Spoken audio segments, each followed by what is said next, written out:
مهدي نعم. انت صلي خلاص توي مصلي.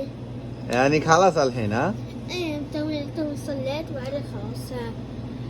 দেন তো ও বলতেছে আমি ওরা জিজ্ঞেস করলাম তুমি কি এখন নামাজ পড়ে আসছো হ্যাঁ? তো ও বলতেছে যে হ্যাঁ আমি এখন নামাজ পড়ে আসছি তো দেখছেন সন্ধ্যা হইছে সোজা ও মসজিদে চলে আসে একলা একলা দেখছেন কত ছোট কিন্তু মসজিদে চলে আসে এইগুলো হচ্ছে গিয়া মানে ফ্যামিলিগত একটা শিক্ষা বলতে গেলে হ্যাঁ ফ্যামিলি ভালো হলে অবশ্যই আপনার গিয়া বাচ্চা ভালো হয় এটা হচ্ছে গিয়া বলতেই হয় কারণ সৌদি আরবে আমি অনেক বাচ্চাকে দেখি অনেক মানে অল্প বয়সে অনেক দুষ্টামি করে কিন্তু ও ওই তুলনায় অনেকটা ভদ্র আর দুষ্টামি শুধু দুষ্টামি করে না মানুষকে ডিস্টার্বও করে যেমন আজনাবি যারা আছে যেমন আমরা বাংলাদেশি ইন্ডিয়ান পাকিস্তানি অনেক দেশি মানুষ আছে তাদেরকে অনেক ডিস্টার্ব করে রাস্তাঘাটে দেখা হইলে দেখা যায় মারে বা অনেক হয়রানি করে তো ওই তুলনায় ওরা যে কজন আছে ওরা তিন ভাই ওরা তো অনেকটাই ভদ্র ওর ছোট ভাইটা আর একটু কিউট মাশাআল্লাহ মেহেদি অজিত কিউট মাশাআল্লাহ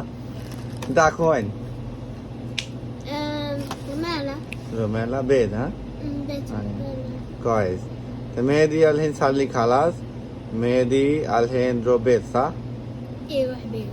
زين ও মানে ও সোজা কোনো দিকে তাকাইবো না আসবো মসজিদে নামাজ পড়বো নামাজ পড়ার পরে সোজা বাসায় চলে যাব আর এখন যেহেতু আমার সাদিক মানে এর জন্য একটু আমার সাথে আসে আয়সা দেখা করে কথা বলে ওর ভালো লাগে اوكي مهدي وش شوف انت معلوم ماكينة شغل ايه معلم الشغل. زين اوكي شوف كلام كله بنغالي باي باي باي باي مجالي.